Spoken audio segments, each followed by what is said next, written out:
Welcome to a new podcast episode. In this episode, we will discuss geologic hydrogen from a rather technical perspective, as we will learn from an expert the main characteristics of this natural resource and its prospectivity. In addition to it, we will discuss global occurrences of geologic hydrogen and its potential as an energy source. The expert I'm referring to is Paul Dyer.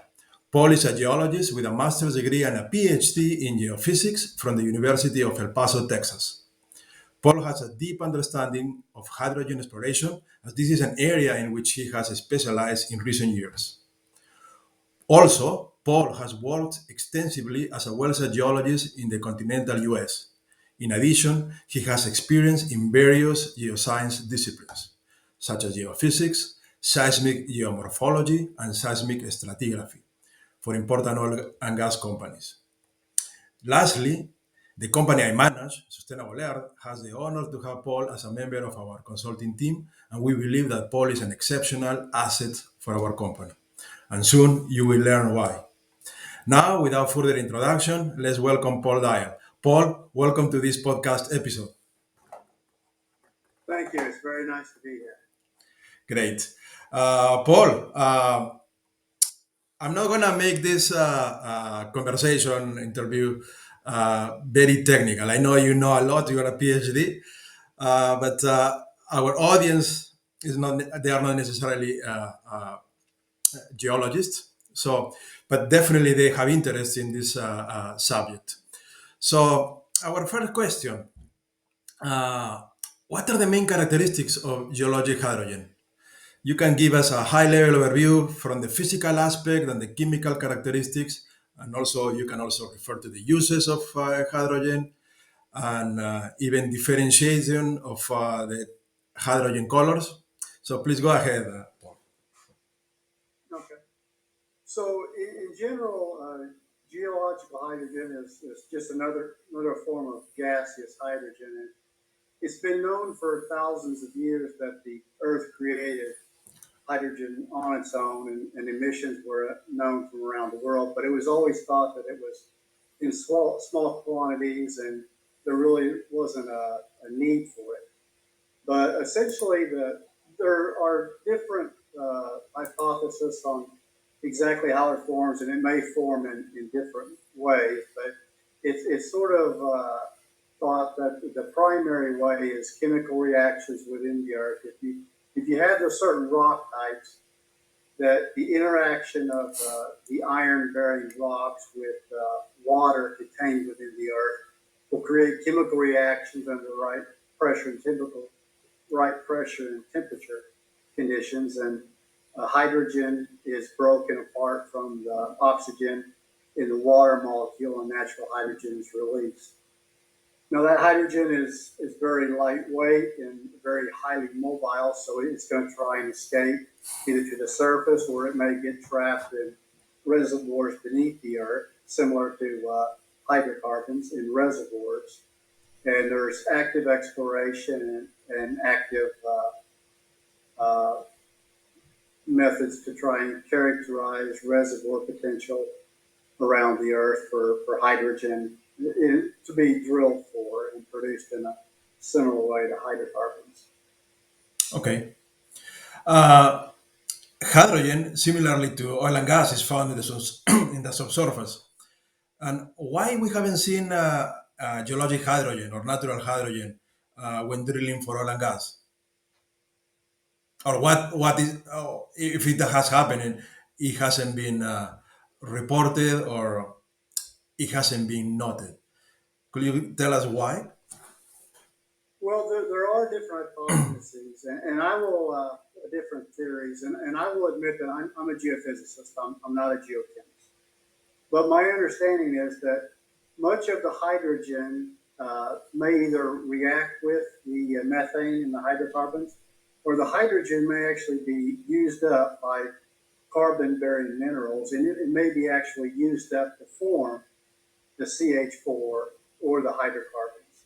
So it has been observed that typically when you see hydrogen, and it's typically associated with nitrogen and helium, you do not find large accumulations of methane. or hydrocarbons. So they seem to be mutually exclusive. So when you see hydrocarbons, typically you see low amounts of hydrogen, if any. Okay. Now, in the first question, you gave a very high level overview of hydrogen. Uh, Now, a little bit getting into the geology, what are the geologic settings where geologic hydrogen is formed?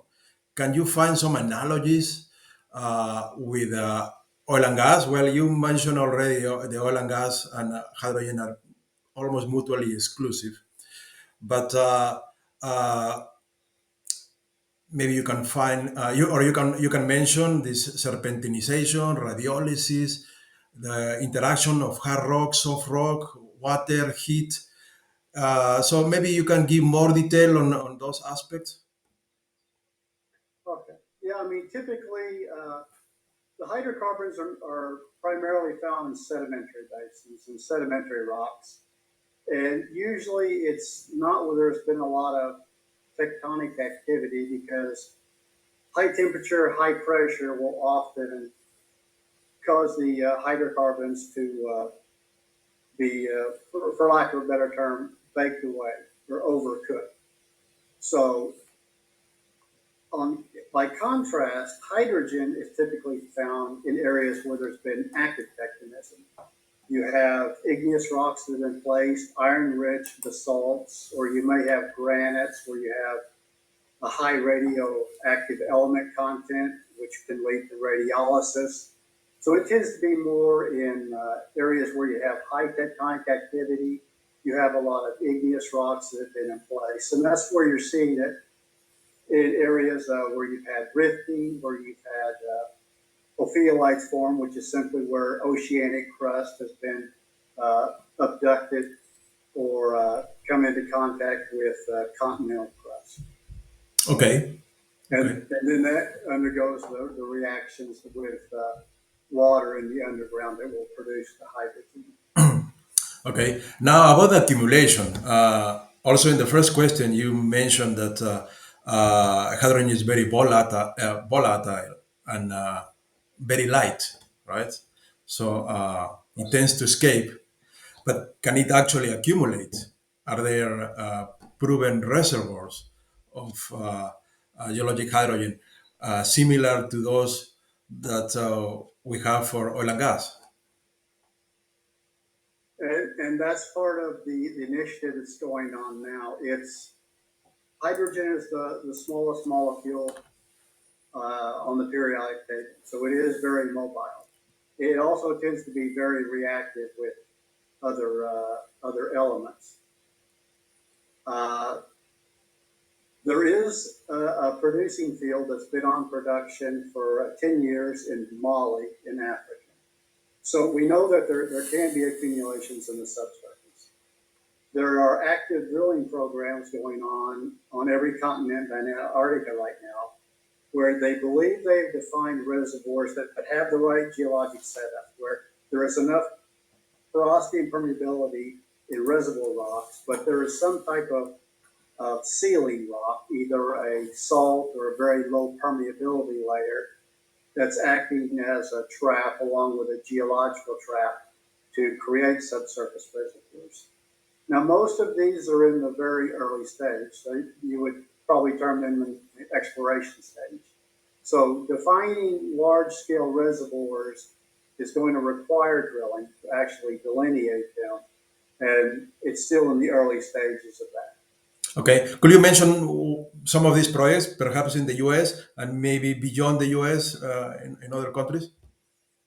Could you be more In the specific? U.S., yeah, in the United States, there's active drilling that's going on in the mid-continent, primarily along the mid-continent rift, which is a 1 billion year old rift where the continent was being split apart within the rifting failed.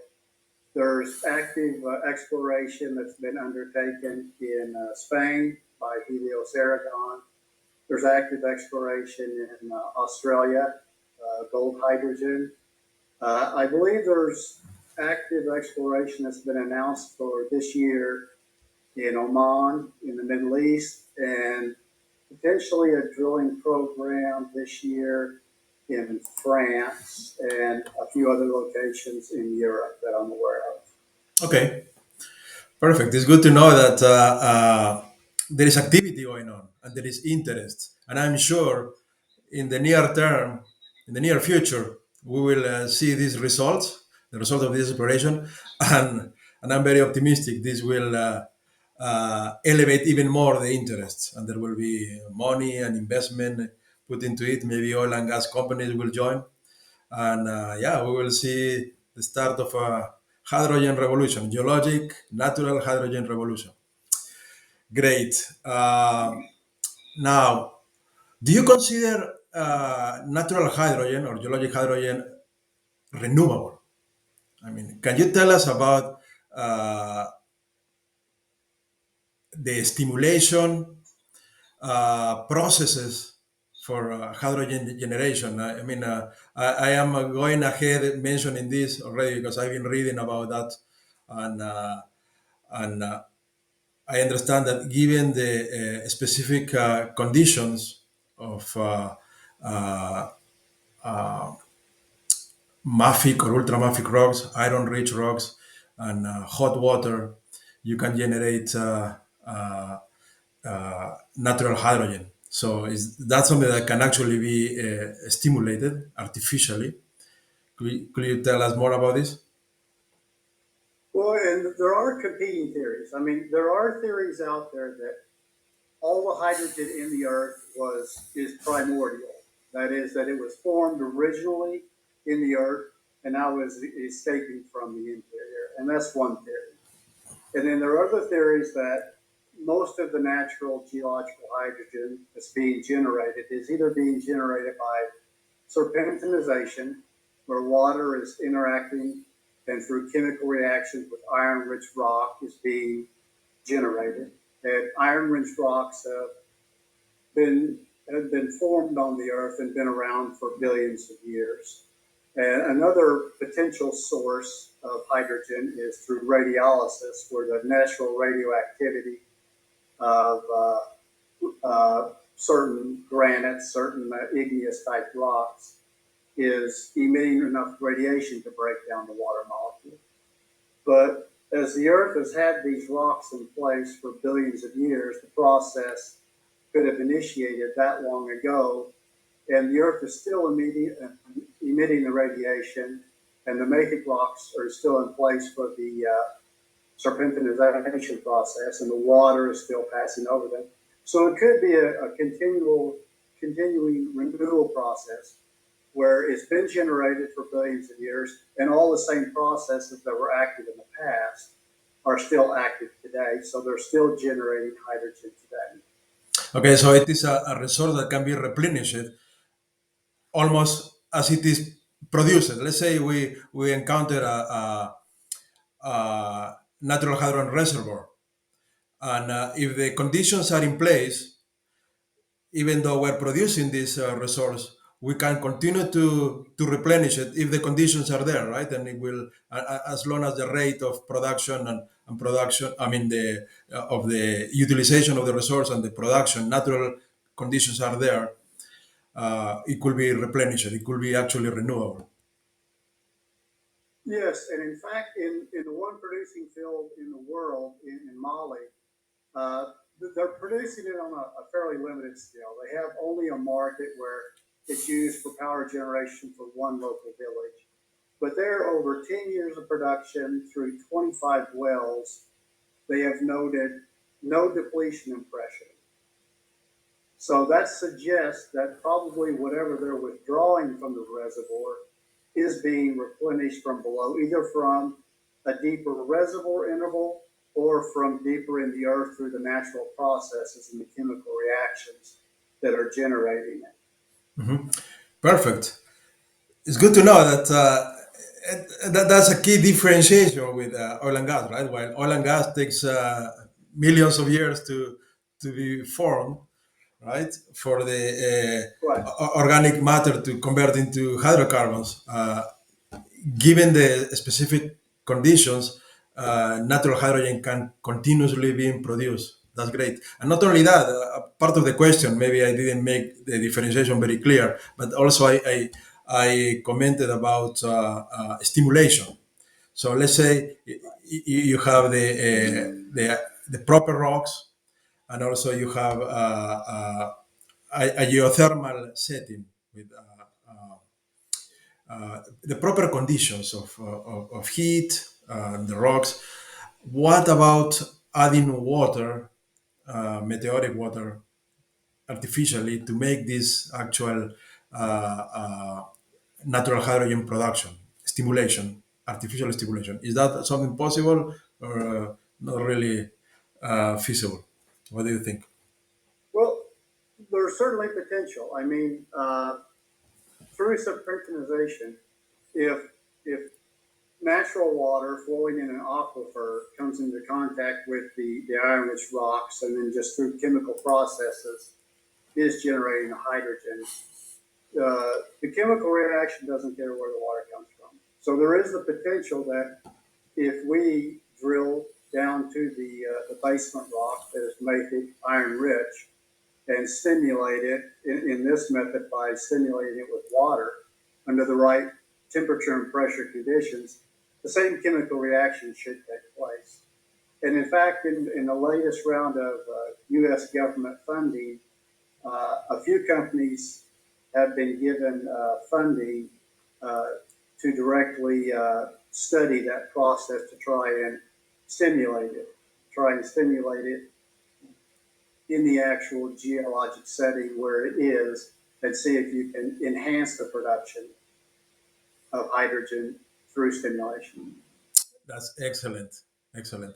So, in addition to the natural processes, if we can actually help to boost this production in specific places where we might actually need that hydrogen, I mean, it's a bonus. Perfect. Uh, Next question. What is the relationship between geologic hydrogen and helium? We often hear in the news, they found helium and there was also natural hydrogen, or vice versa. There is always this association. Could you tell us what is the relationship? So both of them typically, so helium is the second lightest element on the Earth, and so once hydrogen and helium are going to get to the atmosphere, they're going to escape very readily. Uh, Both of them are difficult to trap, but they're not typically found in large amounts, large quantities of sedimentary rocks, or in most of the rocks that cover the surface of the Earth. The sorts of nitrogen, helium, and hydrogen is typically from the igneous metamorphic basement rocks. So they are typically found together because the geologic setting is usually going to contain igneous metamorphic rocks. So the tectonic environments are going to be similar, and so yeah, they are typically found together. Okay. Yeah, I brought this question because recently, just a few weeks ago, it was announced a discovery in Australia by gold hydrogen. And it wasn't gold hydrogen. I'm not sure right now because It there, was. yeah, gold hydrogen. It And was. no, there was another company that announced a helium discovery, which also had uh, natural hydrogen.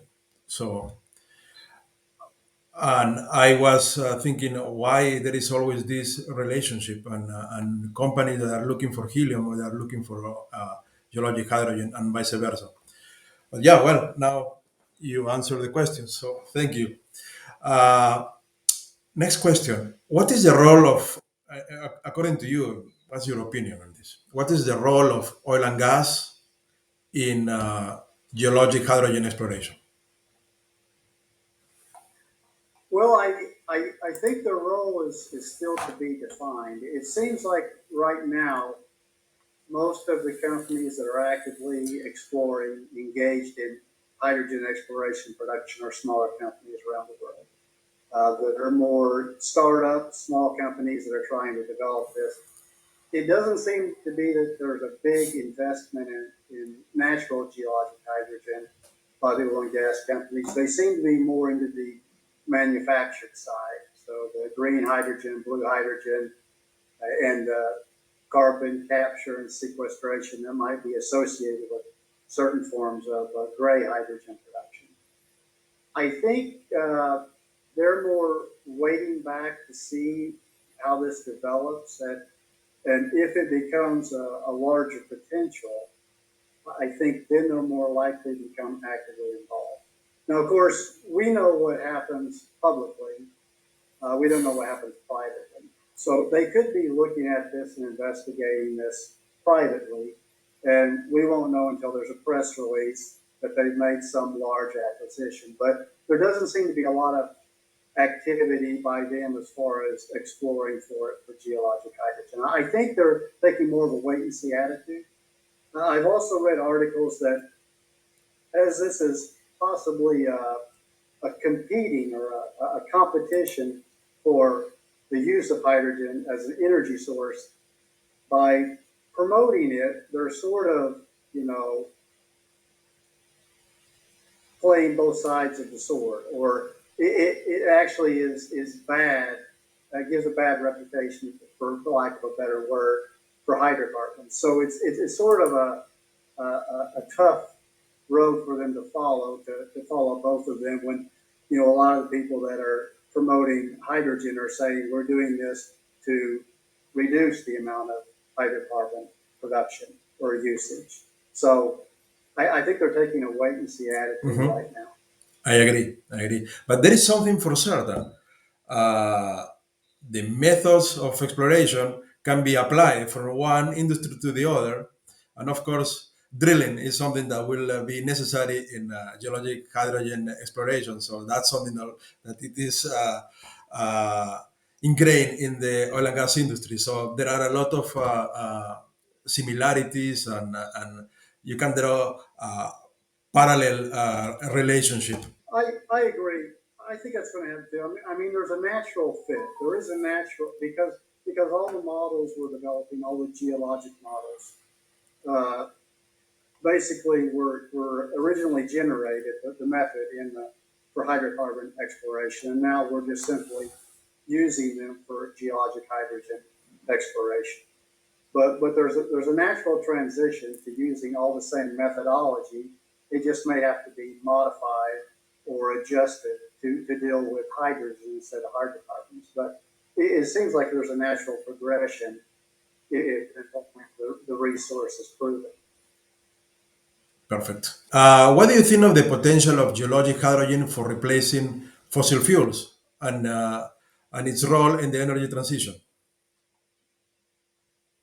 Well, I think according to the latest USGS models, and they've probably done the most research on what the actual potential reserves are. If we can produce even 1% of the estimated reserves that could be stored in the earth, there's enough geologic hydrogen to sustain all of the expected demand for hundreds of years to thousands of years.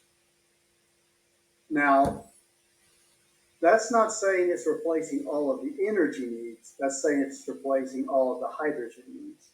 There's also forecasts that human energy needs are going to increase by 50% between now and the year 2050. So I don't think there can be an immediate transition from hydrogen to completely replace hydrogen. Most models suggest that hydrocarbon use is going to continue and probably even increase going into the near future. Models can be wrong, and models depend on the input. But for hydrogen to completely replace hydrocarbons for all energy needs, along with other renewables, I think that would be far off in the future.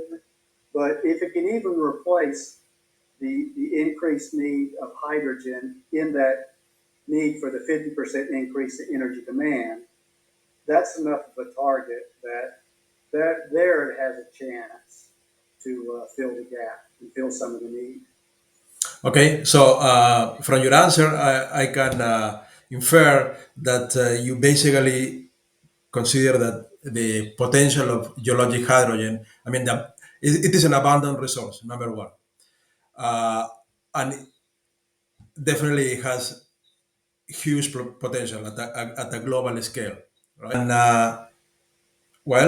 hopefully we will see it as a component of the energy matrix of the future. We know there is already demand for hydrogen, and uh, we know it is being produced mostly as a gray hydrogen and green hydrogen. And by the way, that was part of the first question. If you want to differentiate for those who are not familiar with the colors of hydrogen, uh, we have been talking about geologic hydrogen or natural hydrogen, which actually has an association with specific colors. So maybe I'll leave that to you, and if you can tell us more about the colors and what is the current, if you have a good idea of that, a good grasp, you can also refer more or less what is mostly the source of the hydrogen that we are currently use. Yeah, so the color spectrum of hydrogen. So this mainly refers to manufactured hydrogen. So there's gray hydrogen, which is generated from methane, steam methane reformation. But this has methane, natural gas, as the input. And so through the process of using methane, you're releasing CO2, but you're also breaking apart and forming the hydrogen gas. And I think the number is something like 90 to 95% of all hydrogen that's currently being produced is being produced in this way. But it doesn't really lead to decarbonization because it produces vast amounts of CO2, but it's done because it's the cheapest form of hydrogen. Green hydrogen is where hydrogen is generated by electrolysis. And so electricity or electric current is used to break the water molecule apart into hydrogen and oxygen, which releases no CO2, but it's very expensive to produce. And then there is gold or white hydrogen, which I prefer to call geologic hydrogen, but it's the same term, just used for the same thing, which can be produced, it's thought, if the reserves are as plentiful and potentially in shallow enough levels that it could be produced for even lower cost than gray hydrogen. Great, great. So again, as we mentioned already, geologic hydrogen holds huge potential. There is demand for hydrogen already, so I guess it is a matter of if we produce more geologic hydrogen, in turn, the demand will increase, and vice versa. The demand will increase, and then we will require more of natural hydrogen, and there will be a, a self-feeding loop of demand and supply. Great. Thank you very much for giving answer to all my questions. It was great talking to you, Paul. And it is also great to have you as a member of the team of consultants for Sustainable Earth. And if you would like to give some final words to the audience listening to this podcast, please go ahead. Yeah, I guess final words would be it seems like, based on the estimates and the likelihood, there are vast amounts of hydrogen that have been produced and have been produced for billions of years by the Earth. It seems that the more we look, the more people investigate and explore, the more locations around the Earth where they're finding geologic hydrogen. New companies are announcing finds every month, it seems like now. So I think it's just a matter of getting out there and finding and developing the technology and finding the right locations. I think the resource is there. It's just a matter of defining the extents and the amounts and then bringing the production online. But it seems like it holds a vast potential. So I'm very optimistic. Uh, so I think it's got a great future. Great. Well, Paul, thank you for being with us in this podcast episode. And I hope to the audience, I hope now you understand geologic hydrogen a bit better. And more importantly, what is potential in the energy matrix of the future. And remember, if this video was of value to you, please like and subscribe. Thank you.